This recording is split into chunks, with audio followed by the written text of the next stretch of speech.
Killer Mitsubishi, although smooth through the water, was heading for retirement yet again. At least this time it was with all four wheels still firmly rooted to the road. I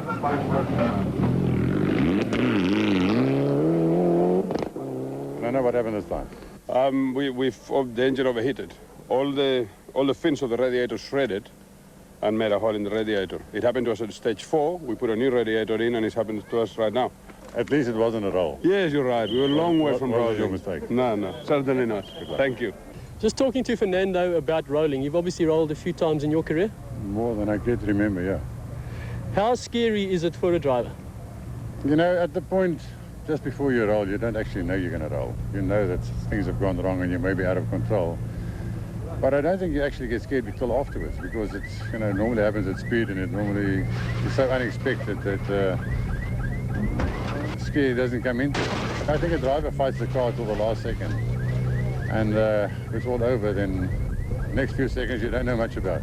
It's actually not as dangerous as it usually looks, is it? I mean, you're strapped in and the cars are built for this. It would depend where you roll, of course. You know, going off a mountain pass could be quite scary. And of course, rallying, you've got unknown terrain all the time, so you don't really know where you're going to roll until you start rolling. Action is what attracts spectators to a rally, and that's the reasoning behind the water splash at the spectator point, explains clerk of the course Robert Mill. That's where I think you're going to find most of the spectators. That stage being 8 and 12, they do twice, so spectators go there, they can really enjoy it, and they'll wait a while and they'll come back. It saves them traipsing all over the countryside. But bringing the sport to the people can have a downside too. As the numbers of spectators attracted by the sport grow, the concern for safety increases as well. The safety of spectators today, it's one of the major problems we have. They don't stand back, they stand on the wrong side. And as Carlos Sainz said about 2 events ago in the World Championship, he said, I lost 3-4 seconds because I had to hold back because I couldn't see the road until the spectators stood back. It's slowly growing that way here in Cape Town on certain places. That's why our spectator points are restricted.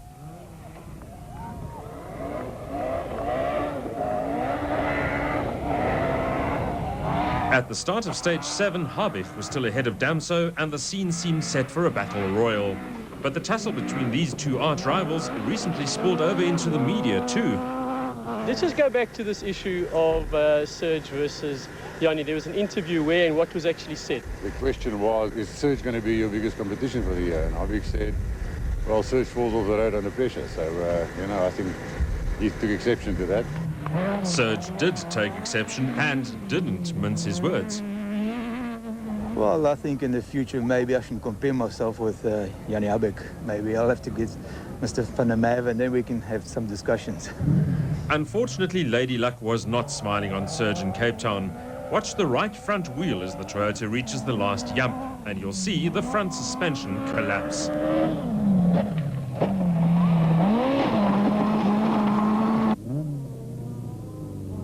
For Damso, it was all over. Looks like the bottom pin of the control arm broke off, and it's a pity because we were going so well, and I'm sure we could have caught the Volkswagen today. Understandably, the mood in the Toyota camp was black. Question is, what will the impact be on the team's championship chances? We spoke to navigator Hodgson. Guy, you and Serge were on the comeback trail this morning. Yes. They had a blistering stage and then it all came to naught. Nothing we could do. Retired on the spot. Very unfortunate. It's a bit of a blow for the championship. 2 rallies in a row, unfortunately, so that's very bad news for us, yes. This morning, Serge was really trying very, very hard, and his times showed it. But I think he's obviously been trying a bit too hard once again. So, yeah, things look fairly under control for now. One thing's for sure, Serge and Guy won't be taking the setback lying down.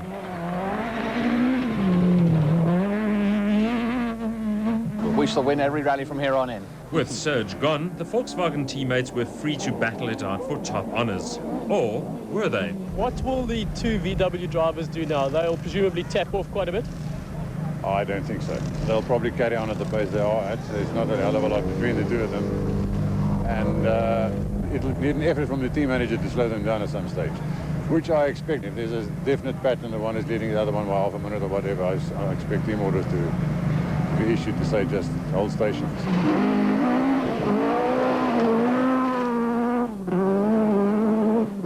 What was VW team manager Johan Everts's point of view, though?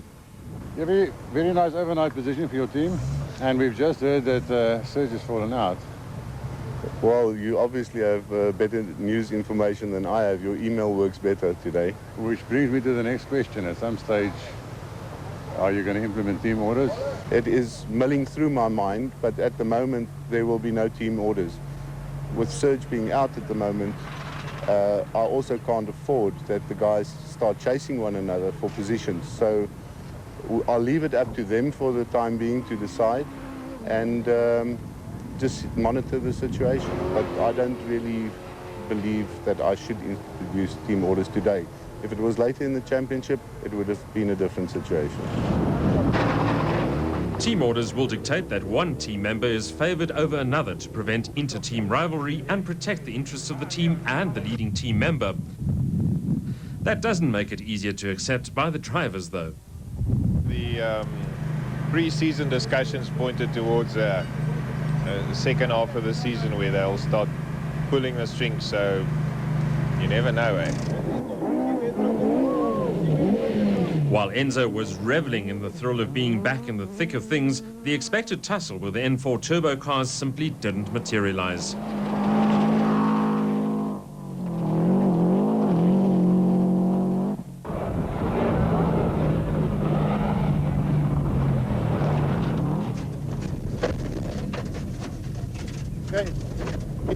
With Redo retired, it was left to Gemmel and Trollop in the Subaru to keep up the charge, although there was little chance of catching the front runners. Still, third place was just reward for a stalwart drive. Johnny, you're in a nice, safe third place now. Did you battle a bit last night in the dust? Yeah, we lost about 40 seconds last night on stage 4. And, you know, we've been trying to catch up today. This morning we did catch up on the second and third stage, and now comfortable third position. I think we'll hold our stations there. With 3 stages to go, have you gone into safety mode? Yeah, I think so. You know, we don't want to do anything stupid now. You know, we've got a lead over the 4th position about over a minute, so we'll just take it easy from now. Meanwhile, consistently quick stage times pushed Team Total star Etienne Lawrence into 4th place in his A6 Toyota Corolla. And after their costly splashdown earlier, Fecken and Levkovitz put on a tremendous display of swift rallying to move back up into 5th. With the top positions now all but decided, it was a case of keeping things together and making it to the finish. Clearly, the A8 cars had outclassed the N4s this time round, but that may not always be the case. Just looking at the N4s, of course, we talked a lot about them throughout the event. So one of them finished 3rd. Yeah, Johnny Gemmel drove quite a good event. He did well, I thought. But for him to actually get into winning form, he's going to have to go a lot quicker than he's been up to now. And I think when we get to the next rally, the Sasol in the Forest, I think it suits the A8 cars. So I think it's going to be tough for him to actually win there, unless, of course, it rains or something. Then it's a different kettle of fish. Certainly, Gemmel is showing great promise, and when conditions allow, has already proven that he has every right to consider himself up there with the very best. For Enzo Kuhn, the first finish of the year brought a sweet 2nd place.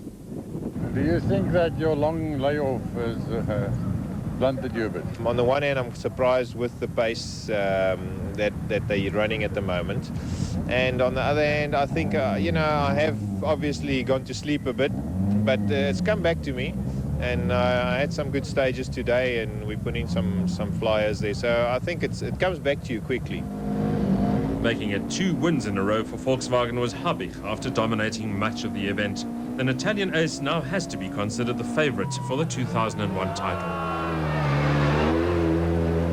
It started off at a hectic pace this morning, and I was wondering how long it would last.